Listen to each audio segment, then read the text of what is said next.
សូមស្វាគមន៍មកកាន់វីដេអូថ្មីថ្ងៃនេះមាននឹងលើកយកភាពយន្តដ៏ភ័យរន្ធត់មួយយកមកធ្វើការបកស្រាយហើយរឿងនេះមានចំណងជើងថា The Ring 2 ហើយនៅក្នុងសាច់រឿងនេះគឺចង់និយាយអំពីដំណើររបស់អ្នកកាសែតម្នាក់ដែលមានឈ្មោះថា Rachel និងកូនប្រុសរបស់នាងមានឈ្មោះថា Adan ហើយ Adan ត្រូវបានវិញ្ញាណខ្មោចរបស់ Samara បានគ្រប់គ្រងលើរាងកាយរបស់គេដើម្បីធ្វើជានាវាចូលទៅក្នុងពិភពលោកសាជាថ្មីចំណែក Rachel បានលះបង់ខ្លួនចូលទៅក្នុងពិភពដ៏ងងឹតរបស់ Samara នៅក្នុងបាតអណ្ដូងដើម្បីជួយសង្គ្រោះកូនប្រុសរបស់នាងហើយរឿងនេះគឺពិតជាល្អមើលនិងភ័យរន្ធត់ខ្លាំងមែនទែន admin ជឿជាក់ថាបងប្អូនក៏ចូលចិត្តមើលរឿងមួយនេះជាមិនខានសូមជួយចុច subscribe channel របស់ admin អ្នកមួយផងណាដើម្បីទទួលបានវីដេអូថ្មីនិងល្អៗមើលជារៀងរាល់ថ្ងៃតោះឥឡូវនេះបើចង់ដឹងថារឿងនេះល្អមើលនិងភ័យរន្ធត់ខ្លាំងយ៉ាងណាសូមទស្សនាវីដេអូរបស់ admin តាំងពីដើមរហូតដល់ចប់ទាំងអស់គ្នា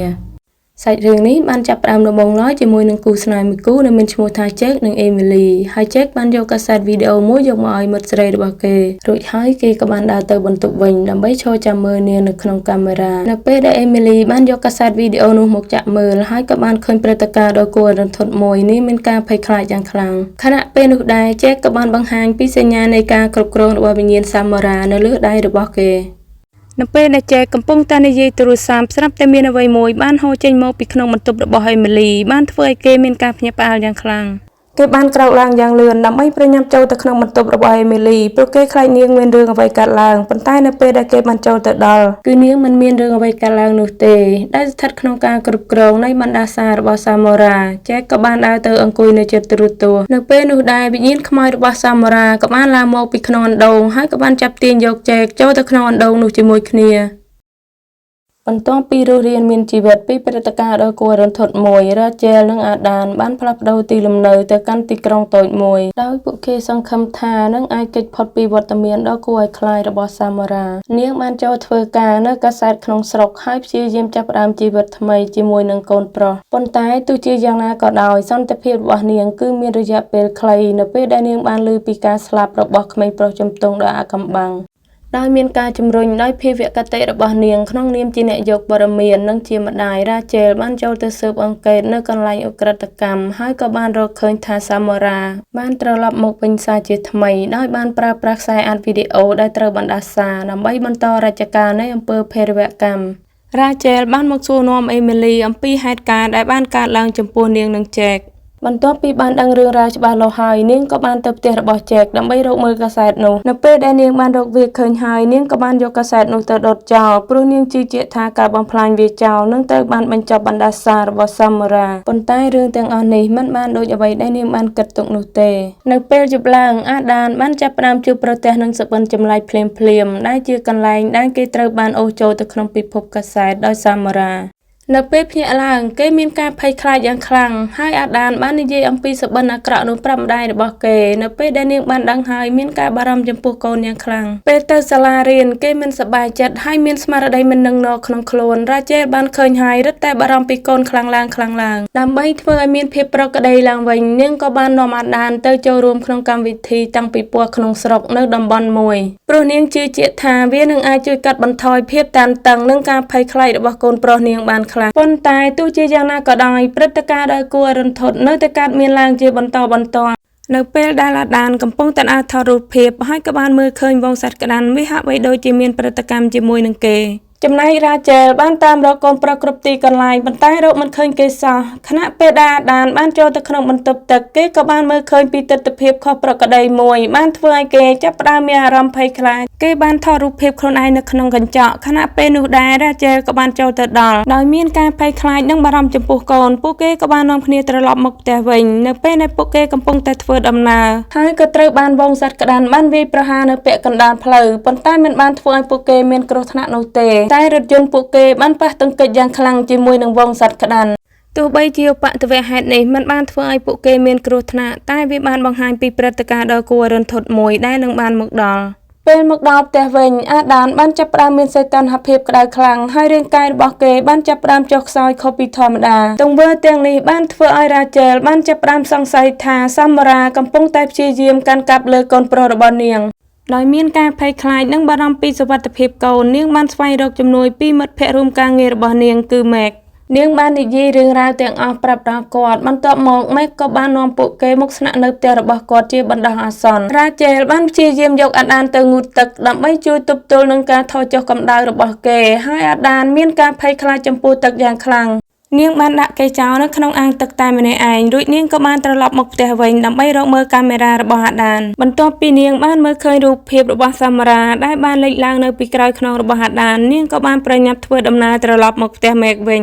នៅពេលដែលនាងបានចូលមកដល់ក្នុងផ្ទះហើយក៏បានឃើញទឹកបានហូរចេញមកពីក្នុងបន្ទប់របស់អាដានដែលបានងូតនោះ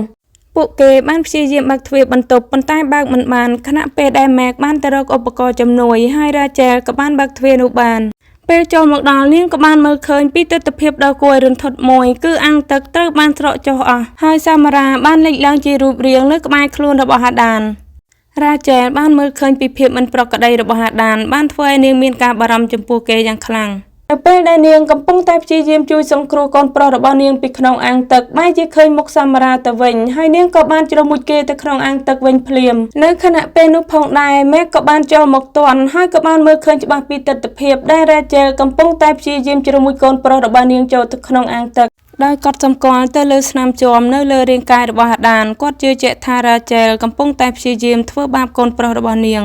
គាត់មិនទុកចិត្តរ៉ាជែលហើយបានទៅទូចយកអាដានទៅកាន់មន្ទីរពេទ្យដើម្បីបញ្ជាក់ពីភាពស្អាតស្អំនាងក៏បានបង្ហាញកាមេរ៉ារបស់អាដានដែលបានថតជាប់រូបភាពរបស់សាមារ៉ានៅពីក្រោយខ្នងរបស់គេប៉ុន្តែម៉ែកមិនបានជឿសម្ដីរបស់នាងនិយាយនោះទេនៅពេលដែលរ៉ាជែលបានចូលទៅក្នុងបន្ទប់មើលអាដានគេក៏បានចាប់ដៃរបស់នាងយ៉ាងជាប់ហើយបានចាប់ទាញនាងចូលទៅក្នុងពិភពសុបិនរបស់គេនាងបានមើលឃើញពីហេតុការណ៍ដ៏គួររន្ធត់មួយរបស់សាមារ៉ានិងម្ដាយចិញ្ចឹមរបស់នាងទន្ទឹមនឹងនោះផងដែរវិជ្ជបណ្ឌិតអេម៉ាបានពិនិត្យទៅលើរាងកាយរបស់អាដានដោយកត់សម្គាល់ទៅលើស្នាមជាំនៅលើខ្លួនរបស់គេគាត់សង្ស័យថារ៉ាជែលបានបំពានទៅលើរាងកាយរបស់កុមារទោះបីជាមានការសុំអង្វរដោយអសង្ឃឹមរបស់នាងក៏ដោយក៏ពួកគេបានរារាំងមិនឲ្យនាងបានជួបមុខកូនប្រុសរបស់នាងដែរនៅពេលដែលវិជ្ជបណ្ឌិតអេម៉ាបានរៀបចំការចាក់ថ្នាំរបស់អាដានហើយសាមារ៉ាដែលត្រូវបានលេចឡើងជារូបរាងរបស់អាដានយ៉ាងពេញលេញគេក៏បានរៀបចំបញ្ចប់ជីវិតរបស់គាត់ភ្លាមៗដោយស្ថិតក្នុងការគ្រប់គ្រងរបស់សាមារ៉ាអាដានបានរត់គេចខ្លួនចេញពីក្នុងមន្ទីរពេទ្យហើយបានត្រឡប់មកផ្ទះរបស់គេវិញដោយបដិញ្ញាចិត្តក្នុងការជួយសង្គ្រោះជីវិតកូនប្រុសរបស់នាងរ៉ាជែលក៏បានធ្វើដំណើរទៅកាន់កោះមួយដើម្បីស្វែងរកចម្លើយនាងបានតាមស៊ើបរកដំណឹងម្ដាយបង្កើតរបស់សាមារ៉ាដែលត្រូវបានរៀបចំឲ្យរស់នៅជាស្ថាប័នអស់រយៈពេលជាច្រើនឆ្នាំគាត់បាននិយាយប្រាប់រ៉ាជែលថាគាត់បានព្យាយាមសម្លាប់សាមារ៉ាកាលពីនៅក្មេងព្រោះគាត់បានដឹងច្បាស់ពីភាពងងឹតនៅក្នុងខ្លួនរបស់នាងប៉ុន្តែមិនបានសម្រេចហើយក៏ត្រូវបានគេចាប់បញ្ជូនគាត់ឲ្យមករស់នៅក្នុងស្ថាប័នមួយនេះគាត់បាននិយាយប្រាប់រ៉ាជែលយ៉ាងសម្ងាត់ថាមធ្យោបាយតែមួយគត់ដើម្បីជួយសង្គ្រោះជីវិតរបស់អាដានគឺត្រូវស្ដាប់គាត់ពីព្រោះគាត់នឹងប្រាប់អំពីអ្វីដែលនាងត្រូវធ្វើចំណែកម៉ែកនៅផ្ទះជាមួយអាដានគាត់បានសង្ស័យថាមានអ្វីមួយខុសប្រក្រតីចំពោះគេគាត់បានព្យាយាមថតរូបភាពអាដានដោយសម្ងាត់ប៉ុន្តែត្រូវបានគេដឹងខ្លួនជាមុនហើយសាមារ៉ាដែលមានរាងកាយរបស់អាដានគេបានសម្លាប់ម៉ែកភ្លាមៗដោយបន្សល់ទុកសាកសពរបស់គាត់នៅក្នុងឡានរីឯរ៉ាជែលនៅពេលដែលបានដឹងអំពីរឿងរ៉ាវរបស់សាមារ៉ាពីម្ដាយបង្កើតរបស់នាងហើយនាងក៏បានប្រញាប់ធ្វើដំណើរត្រឡប់មកផ្ទះវិញដើម្បីជួយសង្គ្រោះកូនប្រុសរបស់នាងពេលមកដល់ផ្ទះនាងបានមើលឃើញពីអាកប្បកិរិយារបស់អាដានមានការខុសប្លែកមិនដូចជាគេពីមុនគេបានហៅនាងថាម៉ាក់តាមរបៀបដែលមានអារម្មណ៍ខុសពីធម្មជាតិរ៉ាជែលបានដើររកម៉ែកហើយក៏បានឃើញសាកសពរបស់គាត់នៅក្នុងឡាននាងមានការរន្ធត់ចិត្តយ៉ាងខ្លាំងដោយនាងបានដឹងច្បាស់ពីវិសាលភាពពិតនៃការគ្រប់គ្រងរបស់សាមារ៉ាដែលអាដានបានទាក់ទងជាមួយនាងតាមរយៈសុបិនមួយគេបានអង្វរនាងឲ្យជ្រមុជគេចូលទៅក្នុងទឹកព្រោះវាជាវិធីតែមួយគត់ដើម្បីបំបែកការចាប់របស់សាមារ៉ានៅលើខ្លួនរបស់គេដោយគ្មានជំរឿសផ្សេងក្រៅពីនេះរ៉ាជែលបានយកថ្នាំងងុយដេកដាក់នៅក្នុងអាហាររបស់អាដានបន្ទាប់មកនាងក៏បានយកគេទៅដាក់នៅក្នុងអាងទឹកអាដានបានភ្ញាក់ឡើងហើយក៏បាននិយាយតវ៉ាជាមួយនាងប៉ុន្តែរ៉ាជែលបានឃើញពីវិញ្ញាណរបស់សាមារ៉ាបានងើបចេញមកពីក្នុងខ្លួនរបស់គេខ្មោចសាមារ៉ាបានតោងអាដានជាប់មិនព្រមលែងតែរ៉ាជែលនាងមិនព្រមហើយក៏បានព្យាយាមសង្កត់គេឲ្យលង់ក្នុងទឹកនៅពេលដែលការកាន់ក្តាប់របស់សាមារ៉ាបានចុះខ្សោយវិញ្ញាណរបស់នាងក៏បានរលាយបាត់ហើយអាដានបានដឹងខ្លួនឡើងវិញទីបំផុតគេក៏មានសេរីភាពឡើងវិញ